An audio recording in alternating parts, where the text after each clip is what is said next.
Muy buenos días, amigos televidentes, bienvenidos a Pulso Político aquí en TC Televisión en este domingo 6 de mayo para hablar sobre la evolución de las condiciones laborales y del trabajo en el país, en el Ecuador.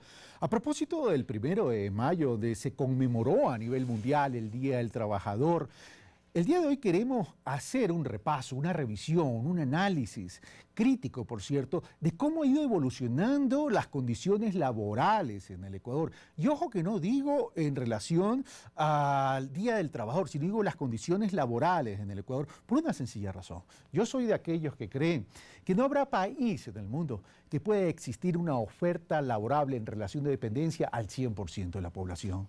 Por tanto, y en consecuencia, también considero que las naciones que se precien de querer ir hacia el desarrollo deben comenzar a incentivar ese espíritu empresarial que, sin importar el tamaño del capital, todos los ecuatorianos los tenemos. La única forma de generar actividad productiva del país y la única forma de ir venciendo a la pobreza de a poco.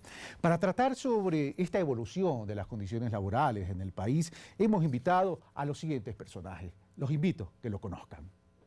Henry Kronfle Cosaya, presidente de la Cámara de Industrias de Guayaquil, diplomado en Economía, empresario guayaquileño.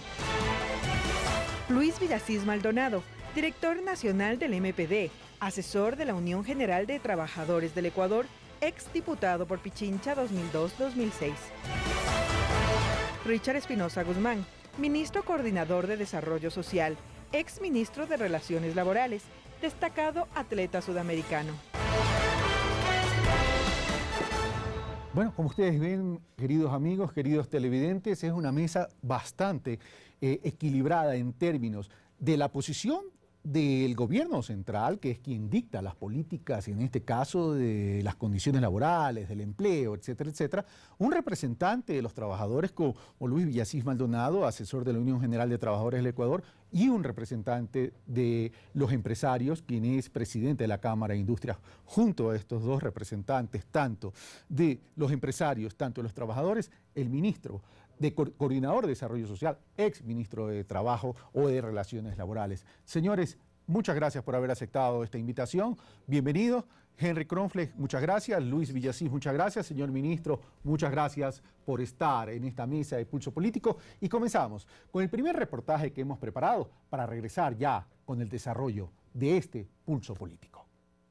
Las cifras en torno al sector laboral presentadas por el Instituto de Estadísticas y Censos reflejan una disminución del desempleo, ubicándolo actualmente en el 4,88%. Por los estudios ya no del Banco Central ni del INEC en Ecuador, por los estudios de la CEPAL, la Comisión Económica para América Latina, no hay duda que desde el 2007 acá bajó el índice de desempleo, el del subempleo, mejoró la condición general laboral del país. Pero esta situación no siempre fue así. En el siglo XIX no hay derechos laborales. Estos se conquistan a fines del siglo XIX con la Revolución Liberal en parte, sobre todo con la Revolución Juliana de 1925. Y no fue sino hasta 1938 cuando se emite el primer Código de Trabajo en nuestro país. Pero, según Paz y Miño, estas conquistas estuvieron a punto de perderse hace muy poco tiempo. Teníamos el riesgo, sobre todo en los 90, de que se reviertan los derechos laborales. Sin embargo, es a partir del año 2007 con el gobierno actual que se logran cambios significativos en pro del sector de los trabajadores. Fundamentalmente ampliando la cobertura y afiliación en el sistema de la seguridad social. Aunque con ciertos reparos. La situación de los trabajadores en el Ecuador es crítica porque no se han resuelto los problemas fundamentales como es su estabilidad laboral, el salario de la dignidad que está consignado en la Carta Política del Estado, el respeto a la estabilidad, a la contratación colectiva. Y es que es precisamente en el ámbito de lo público donde ha despertado el debate, luego que el gobierno ha manifestado la necesidad de renovar esta parte del aparato laboral. La contratación colectiva y el sindicalismo han sido diezmados, han sido desprestigiados y han sido penetrados por la burocratización estatal.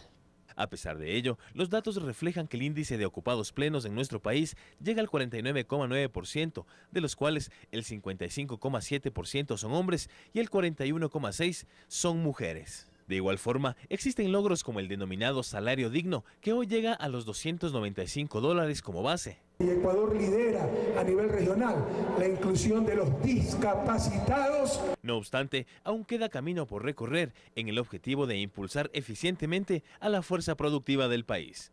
Carlos Andrés Núñez, Pulso Político. Gracias, Carlos Andrés Núñez. Bueno, estamos de vuelta. Comenzamos en este bloque para hablar de la evolución de las condiciones laborales. Hay ciertas cosas o ciertos temas interesantes que se dijo en este tema. Pero, a ver, la realidad es la realidad es la siguiente. El desempleo está en el 4.88, de acuerdo al INEC. Los ocupados plenos están en el 49.9%. No hemos puesto el tema del subempleo, pero el tema del subempleo también más o menos está está en, si no me equivoco, ¿en cuánto? 43.9, es decir, hay una ocupación plena importante. Ahora, ministro, estos indicadores que significa ha bajado el desempleo, que la ocupación, la ocupación plena se ha incrementado, ¿es sinónimo de que las condiciones laborales del país han cambiado tremendamente a tal punto que los ecuatorianos deberíamos estar satisfechos? Absolutamente. Mira, hemos mejorado muchísimo. Sin lugar a dudas todavía nos falta bastante por hacer, eso no lo podemos negar. No obstante aquello, no solamente se trata de aumentar la cantidad del empleo, que eso es lo que efectivamente hemos hecho, sino también mejorar la calidad del empleo. Y eso está claramente demostrado, los participantes lo han definido muy bien, a tal punto que antes de nuestro gobierno nos encontrábamos, por ejemplo, en una tasa de afiliación al IES de aproximadamente el 38% y ahora estamos bordeando el 60%. Evidentemente, en el pasado la partidocracia lamentablemente nos dejó desmantelados, desde el mismo Ministerio de Trabajo hoy día, Ministerio de Relaciones Laborales, en donde casi no había capacidad de inspecciones. El promedio de inspecciones era de hasta máximo 500 inspecciones al año, y hoy día, solo el año pasado, se llegaron a las 26.000, es decir, un récord de récords. Eso es solo el instrumento. ¿El instrumento para qué? Para, entre otras cosas, hacer que se cumpla con la ley. Y eso es lo que hemos venido nosotros empeñados y hemos venido fomentando, el denominado también salario digno, que bueno, en el reportaje ahí había una equivocación, habían hablado de $295, cuando en realidad es de $350, en donde hemos pasado de una cobertura de la canasta básica familiar, en donde antes prácticamente era del 60%, ahora a un 92%, es decir, un mayor poder adquisitivo por los trabajadores, y todo esto va en beneficio ¿de quién? De los trabajadores. Somos el gobierno de los trabajadores. Lo que ocurre es que nosotros pensamos no en 100 y 200 personas o algunos grupos que puedan tener algún tipo de interés, sino en los 14,5 millones de ecuatorianos. Pero dadas las cifras, señor ministro, antes de pasar a Luis Villasís y luego a Henry Kronfle, ¿qué es lo que se ha mejorado en el Ecuador? ¿Las condiciones económicas del trabajo o las condiciones laborales del trabajo? Porque, por ejemplo, Luis Villasís en el reportaje decía hay muchas cosas todavía que hacer y criticaba, por ejemplo, la falta de estabilidad y ponía un signo de interrogación en el tema del salario de la dignidad. Las dos cosas, la calidad y también las condiciones laborales de los trabajadores. Una de las formas, inclusive, de proteger al trabajador es justamente fomentar el sindicalismo. Somos un gobierno que cree en el sindicalismo ecuatoriano, en el buen sindicalismo sin excesos, por supuesto, a tal punto que las cifras no mienten. Antes de nuestro gobierno se habían registrado en el Ministerio de Trabajo en su momento alrededor de 12 sindicatos anuales. Hoy día estamos bordeando los 70 sindicatos anuales. ¿Eso qué quiere decir? Que creemos justamente en los trabajadores, tratamos evidentemente de protegerlos, evidentemente basados en el cumplimiento de la ley. El desconocimiento que existía de la ley en el pasado. Capaz estamos a más de 500,000 ciudadanos, entre más que nada trabajadores, pero también empleadores, para que conozcan cuáles son sus derechos, cuáles son sus obligaciones. Lamentablemente en el pasado, muchos de los trabajadores ni siquiera sabían cuáles eran sus derechos. Ahora ya incluso los exigen. Gracias. Y eso está bien. Gracias, señor ministro. Luis Villasís. Bien, yo creo que estos son temas realmente de mucha preocupación para los trabajadores y para quienes estamos dedicados a la defensa del derecho al trabajo. Y en efecto, mire usted, se están dando una serie de datos que comparados ya con la realidad son otra cosa. Se habla de una población económicamente activa de 4.600.000 ecuatorianos. De esto se dice que el 44% tienen empleo. Eso más o menos son 2 millones de ecuatorianos. Si es que la tasa de desempleo hoy día es 4.8, significaría que el 95% está plenamente empleado, y eso no es verdad. Porque en el caso del Ecuador, la tasa del subempleo es bien alta, Entonces usted tiene en este momento más de 2.500.000 ecuatorianos que son trabajadores autónomos y que están ubicados dentro del pequeño y mediano comercio. Y entonces tiene usted un gran sector de personas que no pueden ser tomadas en consideración como pleno empleo, porque no tienen ingresos normales como tales. Y esto realmente tiene que decirse al país con toda la realidad. Cerca de un 56% de quienes están en capacidad de trabajar no tienen empleo. Esta es una realidad. Consecuentemente, viven en una situación crítica desde el punto de vista económico y social. Pero hay temas también relacionados con el asunto salarial. Y claro, antes de pasar al asunto salarial, no quisiera dejar de dar un dato. Hace pocas semanas, aquí en Quito se llamaba a llenar 50 plazas en el cuerpo de bomberos. ¿Sabe cuántos acudieron? 18.000 personas, 18.000 jóvenes haciendo colas para cubrir 50 plazas. Eso es la realidad. Se está llamando a cubrir la plaza de 2.500 policías. ¿Sabe cuántos han acudido para ocupar un cargo de policía? 50.000 personas. Eso ubica la realidad de que no se ha resuelto un problema fundamental, que es el tema del desempleo. Y esto es una deuda que nosotros tenemos que reivindicar en función de que el gobierno y el Estado tienen que cumplir a cabalidad. Le queda medio minuto para hablar sobre el tema del salario de la dignidad. Mire usted lo del salario de la dignidad. ¿Qué pasa? Por favor, ¿hasta cuándo tanta maroma verbal, tanta gimnasia verbal? El Código de la Producción habla del salario de la dignidad, que es una conquista de los trabajadores en función de que este salario debe cubrir el costo de la canasta familiar.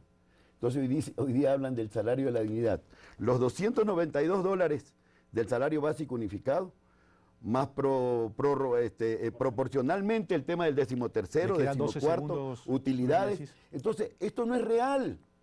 Y hay este rato 350.000 madres de familia que tienen solamente un salario básico de 292 y lo mismo 250.000 padres de familia que solamente ganan 292. Señor ministro, quisiera replicar. Pero por supuesto, hay algunas precisiones. Usted habla del subempleo, personas únicamente y supuestamente autónomas. No es así. Consideremos que el subempleo, cuando usted le hace la pregunta en el INEC, una de las preguntas que le hace es si es que esta persona no importa si esté trabajando a lo mejor 8 horas diarias y tenga un empleo fijo y esté ganando por lo menos el salario básico unificado de $292.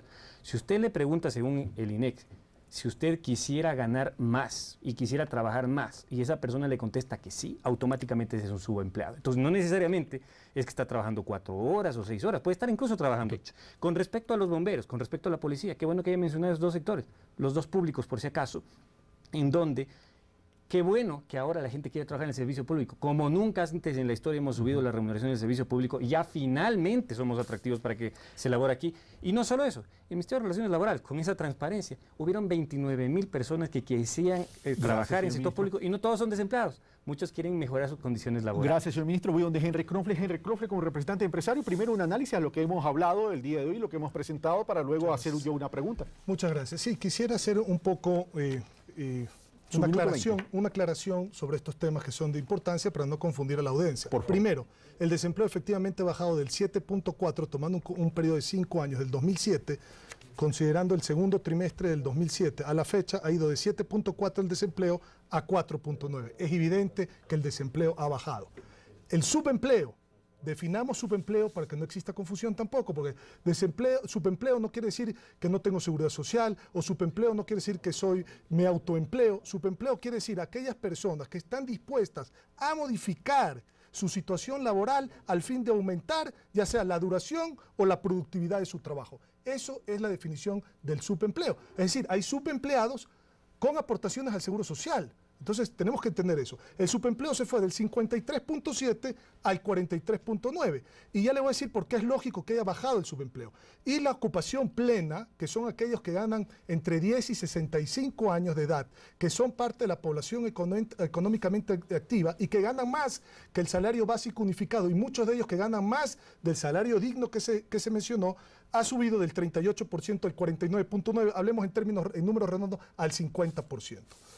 ¿La gente está cumpliendo con la ley que instituyó el Ministerio de Relaciones Laborales? Sí. Mire usted, 80 inspectores en el 2010 en 24 provincias con 500 inspecciones laborales, $4 millones de multa. 240 inspectores hoy en 24 provincias con 26.000 inspecciones. Claro, siguen siendo pocas, hay 460.000 empresas con 26.000 inspecciones, $6 millones. Es decir, se aumentan 300% las inspecciones y solo aumentó el 50% de la multa. Es decir, la gente está cumpliendo. El subempleo hay que manejarlo con mucho cuidado, porque dentro del subempleo también hay afiliación al Seguro Social. Afiliación voluntaria. Afiliación voluntaria, por supuesto. Lo que hay que ver es el número total de la población económicamente activa, cómo se ha desarrollado en el país, no ha aumentado conforme a la cantidad de gente que debería estar en la población económicamente activa. Es decir, si la población crece a 1.44% al año, ¿cómo es posible que la población económicamente activa no creció ni el 0.4% en un año? Gracias, Henry Kronfle. Con esa precisión voy a tener que ir a corte, pero al regresar voy a plantearle una repregunta en relación al sector empresarial en lo que tiene que ver a las inquietudes en cuanto a cómo mejorar las condiciones de empleo, porque una de las cosas que ustedes siempre han observado es el famoso Código de Trabajo. ¿Les parece? Vamos a un primer corte y regresamos de inmediato.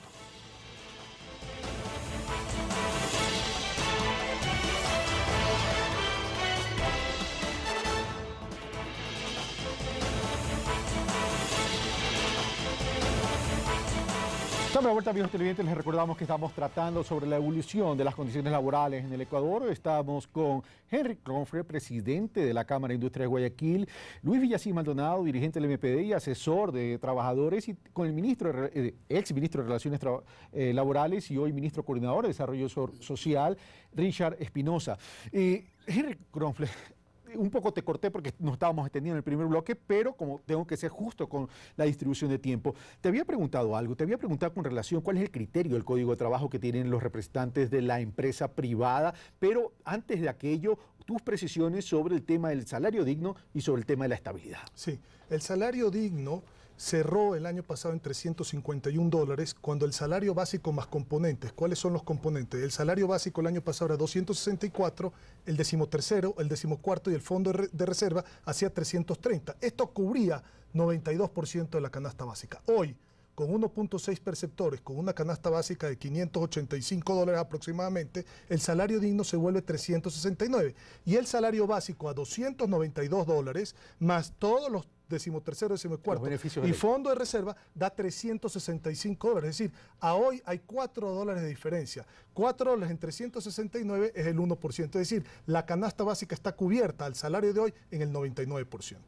Bueno, ok, eso en cuanto al salario. ¿Vas a opinar sobre la estabilidad o pasamos directamente al Código de Trabajo para ver el tema de la tercerización? La estabilidad laboral en el sector privado está muy bien. Ahorita los despidos más que nada han sido en el sector público necesarios en la mayoría de los casos, porque justamente el sector privado ha pedido que se reduzca el tamaño del Estado. Código de Trabajo.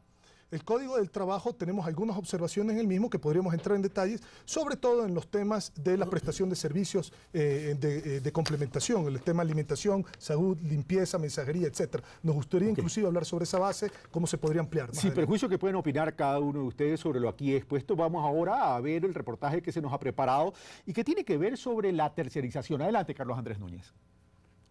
En la Constitución de Montecristi del 2008 se expidió el llamado Mandato 8 y con él se daba paso al cese de la intermediación y la tercerización laboral. Las empresas usuarias deberán asumir de manera directa a todos los trabajadores intermediados. Es positivo el haber suspendido la precarización laboral en sus diferentes modalidades. Se dice que unas 539 empresas tercerizadoras e intermediarias cerraron sus puertas, aunque habrían estado registradas más de 1,000. Esto, en su momento se dijo, generaría una ola de desempleo. 250.000 plazas de trabajo afectadas. 14.800 nuevos desempleados en la costa y 12.890 en la sierra. Esto será acatado, pero el empresario tiene dos opciones. O contratar, como dice el mandato, o pagar la indemnización. De hecho, antes de la aplicación de esta disposición, más de 400.000 personas habrían estado trabajando bajo esta modalidad de contrato. Y se ha normado y regularizado que se defiendan derechos y garantías de los trabajadores. Actualmente, esta figura no se aplica y el gobierno ha promovido una política laboral en base a méritos, así como también ha implementado programas como Socioempleo, una bolsa de trabajo en la que los ciudadanos pueden acceder en busca de un trabajo seguro. Carlos Andrés Núñez, Pulso Político. Gracias, Carlos Andrés Núñez. Señor ministro, con relación al tema de la tercerización, sin perjuicio que pueda opinar lo dicho por Henry Kronfle. Ahora, una pregunta con relación a la tercerización. Se eliminó la tercerización. El problema a lo mejor no era falta de controles y por otro lado hay algunos analistas y representantes de los trabajadores que dicen el gobierno está dejando la puerta abierta cuando se está permitiendo a lo mejor la tercerización para servicios complementarios que no sean del giro propio de la actividad. Así es, bueno. Ese es otro de los grandes hitos en nuestro gobierno de la Revolución Ciudadana, la eliminación de la tercerización, intermediación laboral, formas más precarias desde nuestro punto de vista de trabajo. Se dijo siempre que se iba a generar cualquier cantidad de desempleo. Mire, se lo hizo, se lo realizó y no obstante aquello, hoy en día contamos con una de las tasas más bajas de desempleo en la historia de nuestro país y quizás hoy en día más bajas también de aquí de América Latina. En todo caso, lo que sí tenemos que estar conscientes es que esto, si bien es cierto, ha sido un proceso, no fue sencillo al inicio, ¿no? Nada de esto tiene por qué así también ser sencillo. Y una vez que se han cumplido con todos estos procesos, hay ciertas personas que a veces también se confunden y que se piensa que todo es tercerización. Entonces ahí hemos conversado con la gente y se les hace caer en cuenta que hay también los servicios especializados, en donde no necesariamente son tercerización porque no son justamente el giro del negocio. Evidentemente quedaron 4 áreas pues, fuera de este tema, todo lo que es alimentación, seguridad, mensajería, ¿sí? En donde evidentemente en el sector, tanto en el sector privado como en el sector público están perfectamente permitidos. Entonces, la esencia propia, por ejemplo, en un hospital no es cocinar los alimentos, sino curar a los pacientes, ¿no? Entonces ahí, por ejemplo, este tema está perfectamente permitido. Se creó la bolsa, como dice en el reportaje de la Red Socioempleo, que en muchos países del mundo ya existía, en la China existía desde los años 80, con más de 1.000 millones de habitantes. Tomamos parte de ese modelo, automatizamos el sistema y ya hasta la fecha llevamos un poco más de 30.000 personas colocadas desde la creación de la Red Socioempleo. Es decir, lo único que hizo falta es el mecanismo que haga un encuentro entre la oferta y la demanda laboral para que estas personas sean mejor y perfectamente ubicadas en las respectivas empresas, especialmente el sector privado. Vamos entonces a los representantes de la demanda laboral como de la oferta laboral. Luis Villasís, ¿con la eliminación de la tercerización se sintieron perjudicados los trabajadores ecuatorianos? Todo lo contrario, yo creo que fue una buena reivindicación del movimiento sindical, del movimiento popular en general. Pero hay un hecho que a mí me parece que es necesario ubicarlo con toda claridad. El problema es que se está volviendo a la tercerización, violando el mandato constituyente número 8. Solamente se exceptuaba en ese mandato, de acuerdo al artículo 3, labores relacionadas con el tema de actividades complementarias, vigilancia, seguridad, mensajería, etc. Labores propias. Pero ¿qué está pasando este rato con los trabajadores de la salud? En violación expresa al artículo 3 del reglamento que regula el mandato constituyente 8, hoy día, mire usted, dice, los trabajadores a cargo de servicios de alimentación de hoteles, clínicas y hospitales tendrán relación laboral directa y bilateral con los empleadores de esas ramas, por ser también actividades propias y habituales. En este momento se acaban de despedir 480 trabajadores y trabajadoras dedicadas a esta actividad, para entregarlas a empresas privadas. Es decir, además de volver a la tercerización, violando el mandato constituyente 8, se está también violentando el tema por lo que siempre luchamos y lo que siempre criticó el candidato Correa hace 5 años, el terminar con la privatización. Y entonces este es un tema que ubica que en realidad no están actuando correctamente. Fíjese usted, entonces, en el tema de desempleo, por ejemplo, no es posible que se pueda decir que aquí se ha bajado el desempleo, si en realidad en la práctica, en los hechos, el subempleo no es pleno empleo. Pues un señor que vende naranjas o que vende una serie de mercancías, no tiene afiliación al seguro, perdóneme pues. Nosotros hemos hecho una ley en defensa de los comerciantes minoristas y pese a que aprobaron 104 asambleístas, el presidente de la República la vetó totalmente, quitando el derecho a la seguridad social a este sector del pequeño comercio. Su tiempo terminó, su posición queda clara. Voy donde el señor ministro, antes de pasar donde Henry, para que pueda tener derecho a la réplica sobre la eventual violación al mandato constituyente número 8. No, aquí hay que hacer una precisión, pero el señor Villasís parece que no ha revisado. El reglamento al cual usted hace mención fue modificado. El reglamento se modifica a través de decreto ejecutivo, por si acaso. Fue recientemente modificado hace pocos meses y permite que ya, al igual que en el resto de empresas del país, en las clínicas también se pueda aplicar el mandato constituyente número 8 para que estos servicios, específicamente los de alimentación y seguridad, que fueron los que se dio a empresas para que presten servicios externalizados, puedan brindar sus servicios. Entonces eso está modificado y está Pero el cumpliendo con la mandato ley. 8 no está modificado, porque solamente se refiere a actividades complementarias. Y esa es una actividad complementaria. No, de ninguna manera. Darle alimentación a los enfermos de los hospitales no es complementario. Gracias, Luis Asís. Señor ministro, por supuesto que sí, porque si no hubiese sido ese el caso, bueno, pues entonces querría decir que también se está incumpliendo con este tipo de actividades en otras empresas que también tenían servicios de alimentación. Era sencillamente el tema que en el caso de clínicas se lo había puesto en el reglamento, pero eso fue modificado. Gracias, y señor se lo ministro. podía hacer. Podrán tener su oportunidad cuando les toque el turno, si quieren retomar el tema. Henry Kronfle, el tema de la tercerización. Sí, a ver.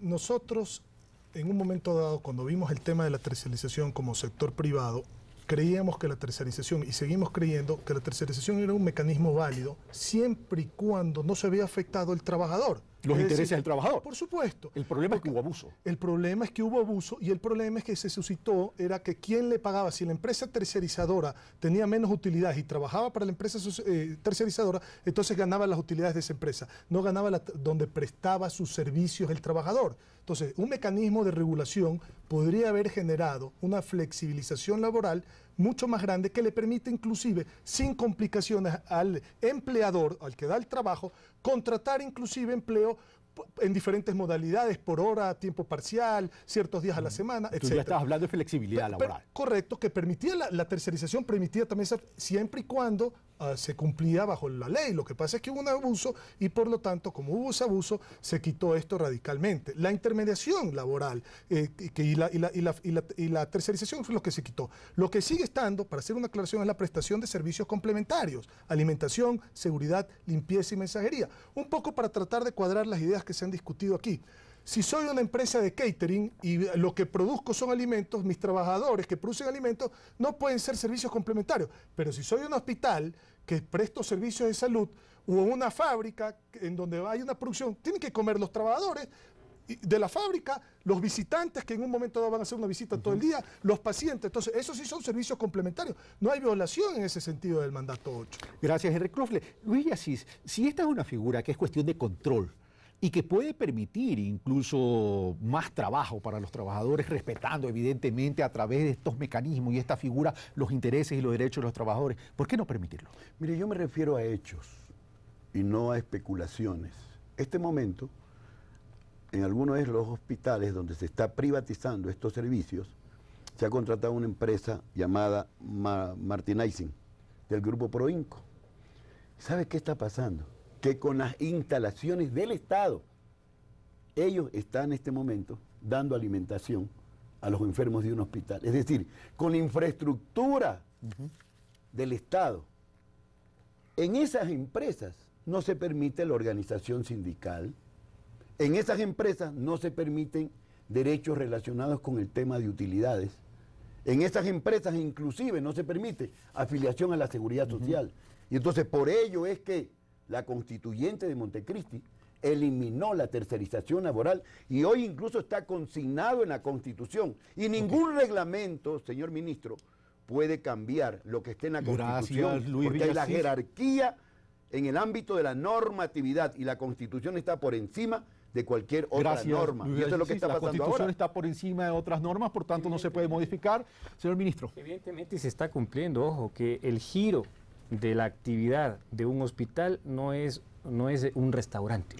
O sea, es ser preventivo, curar a los pacientes, pero no es un restaurante. Vaya a ver usted cómo era antes el Vaca Ortiz y cómo es ahora. Era un desastre, o sea, en condiciones infrahumanas que lamentablemente se atendían. Hoy día no es cierto que solamente es la mano de obra que está en el...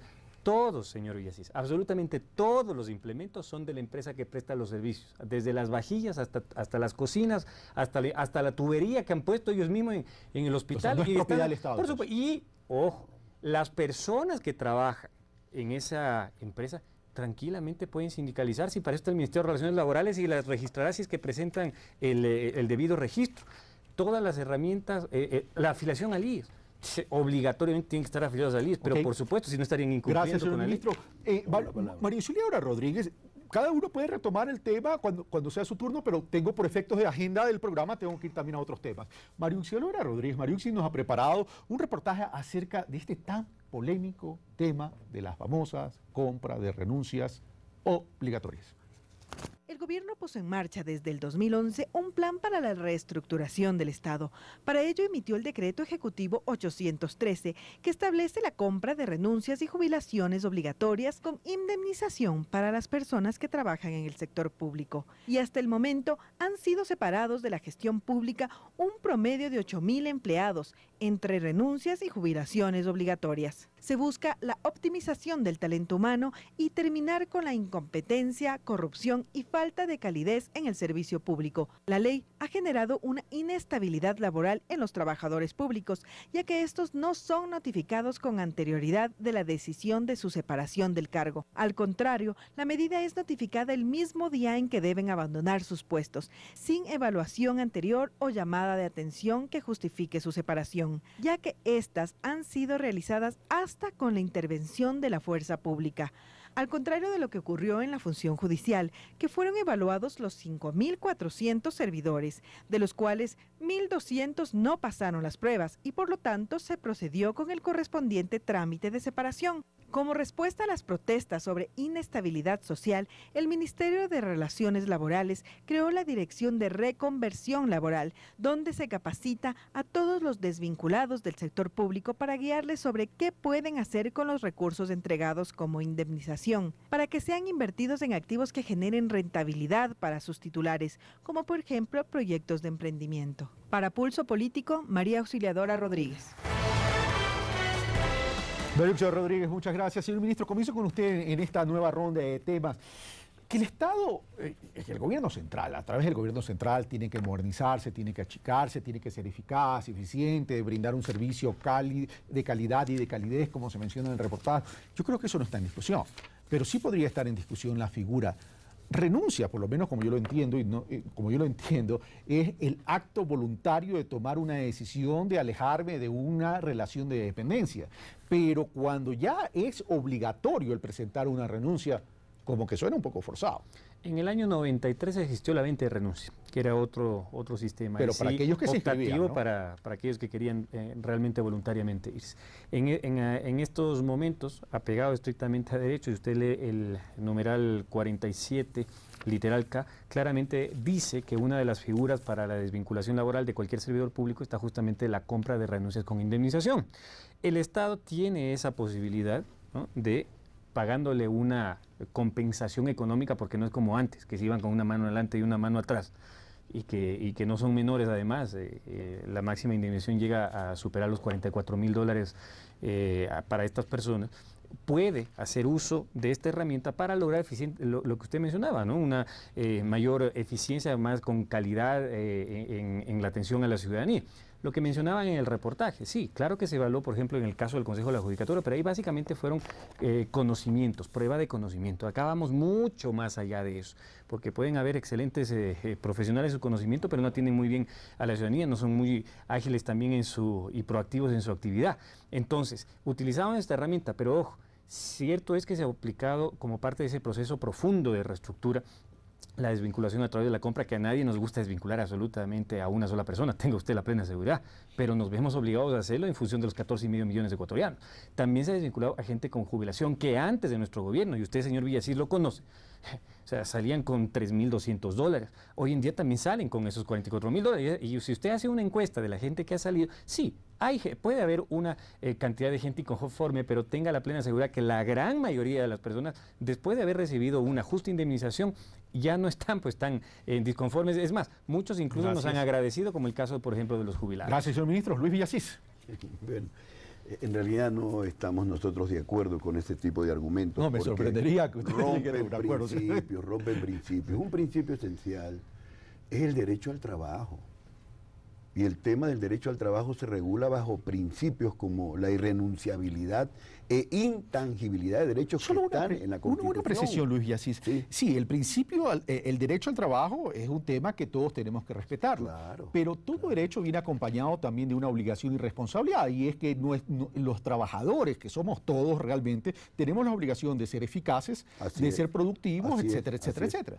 Y hay normas que eso no se refiere, y lo digo muy respetuosamente al señor ministro, en la ley de servicio público, que para los irresponsables, para los que no dan una atención eficiente, hay normas para separarlos sin pagarles indemnización.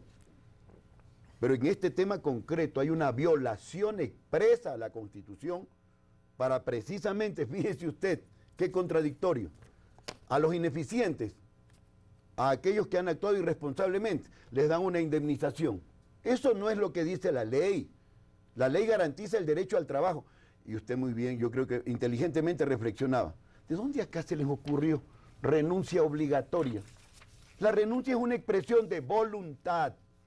Entonces, este es un atropello al derecho constitucional al trabajo, que ha dado lugar ya a este momento, fíjese, a que 10.000 servidores públicos estén separados. Solamente desde octubre del año pasado a esta fecha, 7.000 han sido separados.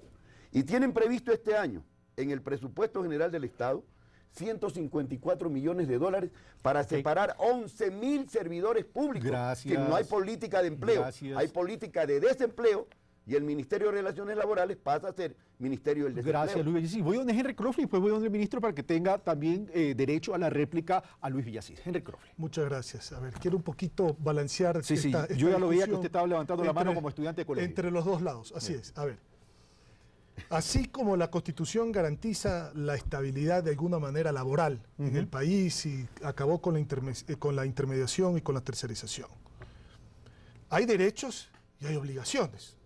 No puede haber empresa productiva con gasto administrativo desbordado. Es decir, la austeridad es parte de la generación de riqueza. Porque no garantizaría la estabilidad tampoco. No garantizaría la estabilidad. Entonces, esto se volvería un círculo vicioso si se incrementan los trabajos del sector público para lograr el mismo efecto el Estado en el país. Entonces, nosotros estamos de acuerdo que hay que hacer lo más eficiente posible el Estado. Entonces, vamos a la parte legal. La compra de renuncia está en la ley. El despido intempestivo está en la ley. Lo que hay que indemnizarlo y pagarlo hasta el último centavo también como está en la ley. Pero no se pretende decir que porque usted tiene un trabajo, entonces es inamovible, es irrenunciable, nadie lo puede tocar porque entonces mañana usted nada más ve sus deberes, sus derechos y no ve sus deberes y sus obligaciones. En ese sentido, yo creo que el Estado ha usado la figura de la compra de la renuncia como está plasmada en la ley. Aquí no hay violación alguna. Y el sector privado puede usar también el despido intempestivo, obviamente pagando. ¿Qué estamos haciendo nosotros en alianza con el Estado y trabajando por detrás? La red socioempleo, el Ministerio Coordinador de la Producción, el Ministerio de Relaciones Laborales, el Ministerio de Inclusión Social, la Cámara de Industria de Guayaquil. Estamos trabajando justamente en alianzas público-privadas a través, por ejemplo, de la Feria Laboral, en donde más de 60 empresas y más de 5.000 visitantes en Quito y Guayaquil buscan empleo y se los trata de acomodar en esos empleos que sean lo mejor posible dependiendo de las capacidades. Gracias, Henry Crofley. Tengo un contacto directo con Nelson Erazo, presidente de la Unión General de Trabajadores del Ecuador, quien también quiere opinar. Veamos. Son cerca de 300.000 servidores que han entrado en este periodo con el actual gobierno. Y por eso cuando señalamos que los despidos no es porque no sean necesarios los trabajadores. El hecho es de que estos trabajadores que están siendo despedidos no piensan igual a los señalamientos o a los postulados de la Revolución Ciudadana. Fíjese usted, a los compañeros de la Unión General de Trabajadores del Ecuador nunca se les evaluó. Se les buscó un sinnúmero de cosas en su carpeta, no encontraron ni siquiera faltas y peor llamadas de atención, pero sin embargo les mandaron de sus puestos de trabajo. Es el único país en donde está legalizado el despido intempestivo. Es un retroceso en materia laboral este hecho, porque la igualdad no tiene que ser para atrás, la igualdad debería ser hacia adelante. Entonces el ministerio debe jugar un papel, un rol social de defensa de los más débiles de la relación laboral, que somos los trabajadores. Una sola vez se ha convocado al Consejo Nacional del Trabajo, que es en donde participamos trabajadores, empleadores y gobierno, para elaborar políticas en beneficio del país.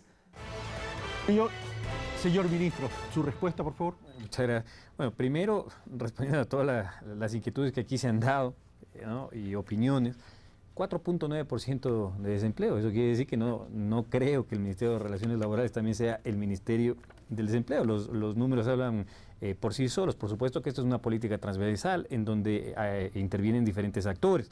Lo que ocurre es que estamos poniendo en orden la casa, que es muy diferente.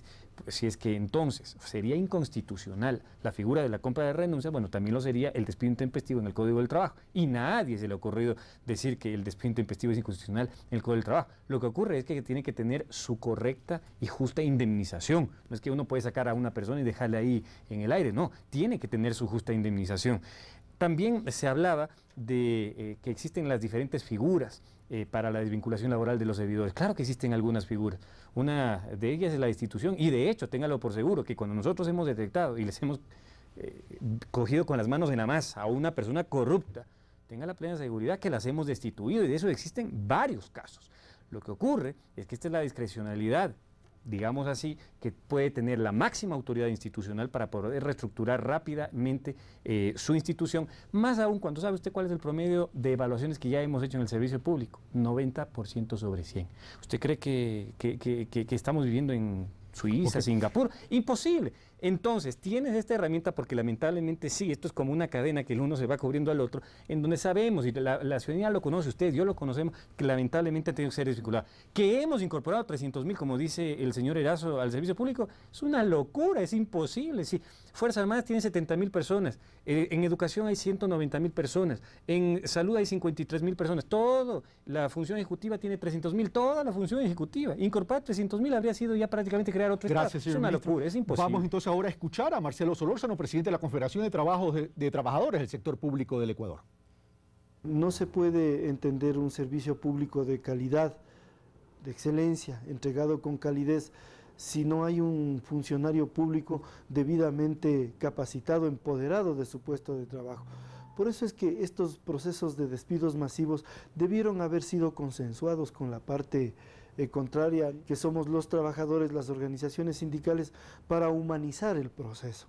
Pero ya toda vez que esto se ha dado, se ha producido, las enmiendas que en el proceso garantizan que poco a poco estos despidos vayan teniendo otro carácter, el carácter de necesario. Bueno, yo le preguntaría al ministro en representación de un importante y mayoritario sector de trabajadores públicos, ¿cuál va a ser la actitud del ministerio para apoyar la demanda de los trabajadores de capacitación, de salario justo, de ambientes adecuados de trabajo y de estabilidad para cumplir con las políticas del gobierno nacional? Gracias, Marcelo Solórzano, por la inquietud y la pregunta, señor ministro. Bueno, hemos avanzado muchísimo en el proceso ya de reestructura, creo que es bastante notorio. En el tema de estabilidad laboral está más que garantizada, si eso es lo que más buscamos. Estamos tratando de hacer los concursos de merecimiento y oposición. Por supuesto, la gente tiene que ganar. En el sector salud hay gente que está contratada, hemos abierto 10.000 partidas, ahorita ya se han llenado alrededor de 3.000. Pero claro, ha habido gente que no ha ganado el concurso, ha repetido, otra vez no ha ganado y por supuesto tampoco nosotros tenemos que garantizar la calidad, por ejemplo, de la educación en donde vayan realmente los mejores a través de este tipo de procesos. Entonces la estabilidad por ese lado, eso es lo que estamos buscando, darle estabilidad, pero si es que lamentablemente, con el dolor del alma, alguien tiene que ser desvinculado, por encima de todo esto está el bien superior, que es toda la ciudadanía, los 14 millones de ecuatorianos. Esa persona lamentablemente tendría que ser separada, no sin antes pagarle una justa indemnización. En cuanto a la capacitación, por supuesto, hemos creado en el SECAP una gerencia de capacitación, porque lo que nos interesa es capacitar, entre otros, muy especialmente, además de los servidores públicos, a los sindicatos, para que tengan herramientas de negociación con los empresarios, para que conozcan cómo leer un estado financiero, para que tengan todas las herramientas y puedan estar de igual a igual debatiendo estos temas. Una inquietud de un televidente de Zaruma que me indica es que es profesor desde hace mucho tiempo y que todavía sigue teniendo un contrato temporal. Y que, ¿por qué no pasa al rol? Mi estimado, y pregúntele al señor Villasís, este problema se generó hace como 20 años, nosotros lo estamos corrigiendo y vamos hasta el último lo vamos a corregir. Se han abierto ya las partidas, tenemos que abrir un poco más de 30.000 partidas, ya se abrieron las primeras 10.000, se han hecho concursos, se les ha entregado ya casi aproximadamente a 3.000 personas, se siguen haciendo concursos, pero si es que la gente no gana, tampoco es que le podemos dar así nomás el respectivo nombramiento. Al señor de Zaruma, de allá son hasta mis padres, un saludo para allá, para la provincia también, que concurse y ojalá, y le deseo el mejor de los éxitos y que gane. Gracias, señor ministro. Vamos al corte y regresamos con Luis Villasís y Henry Croflet sobre otros temas. Venimos de inmediato.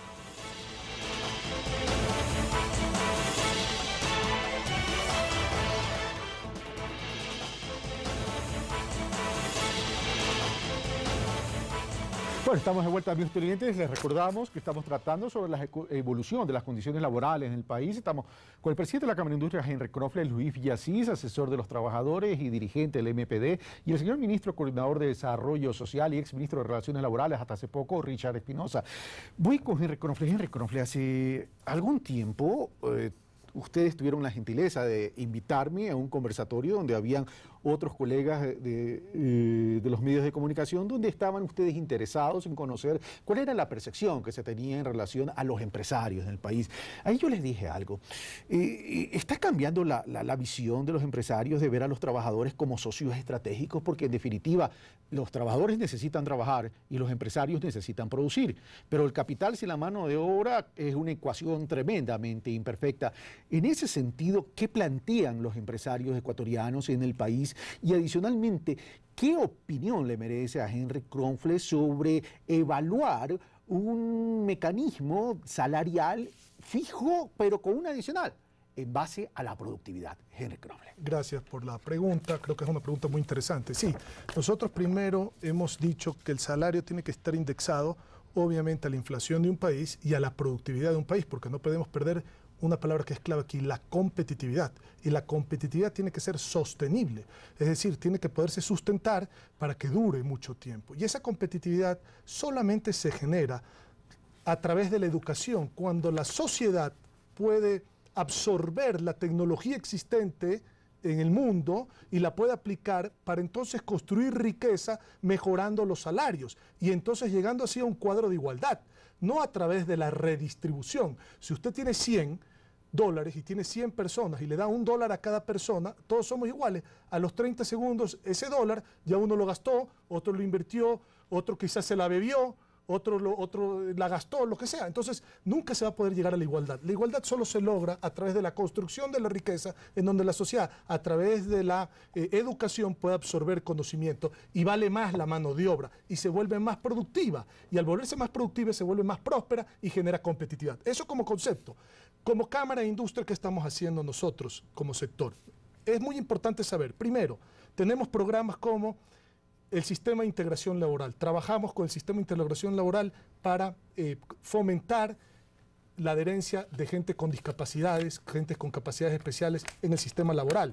Tenemos programas creando empleo mediante emprendimiento, premiamos el emprendimiento, acompañamos a los emprendedores para que puedan desarrollar empresas. Tenemos, por ejemplo, seminarios de capacitación todo el tiempo en diferentes áreas. Tenemos la bolsa de empleo en la Cámara de Industria. La gente que está con desempleo la metemos en la bolsa de empleo, la ruteamos a diferentes empresas. Hemos hecho alianzas público-privadas para mejorar la inclusión social en el encadenamiento productivo a través de las ferias inversas. Hemos hablado con la academia para tratar de, con la academia, en un suerte de convenio, hacer que los estudiantes que salgan de la academia no vayan a buscar empleo, vayan a generar empleo. Ese es el gran problema que hay aquí en el tema de la educación. Entonces, nosotros, el espíritu empresarial. Por supuesto, nosotros más que nunca, como Cámara de Industria, queremos generar el empleo productivo para el bien del desarrollo. No podemos dejar pasar la oportunidad que haya crecimiento económico en el país, que no se torne en desarrollo económico, con inclusión social.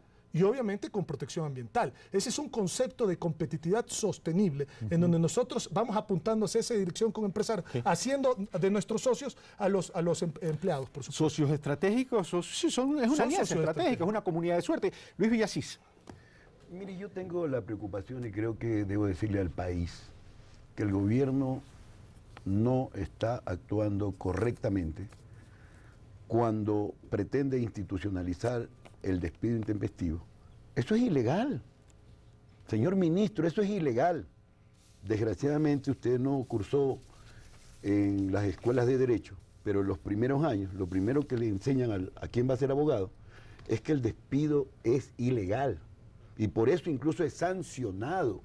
El despido intempestivo es ilegal. Claro. Pero ¿y cómo la ley Uno, entonces contempla la norma de liquidación para esa es la sanción, que es otra cosa, ¿ya?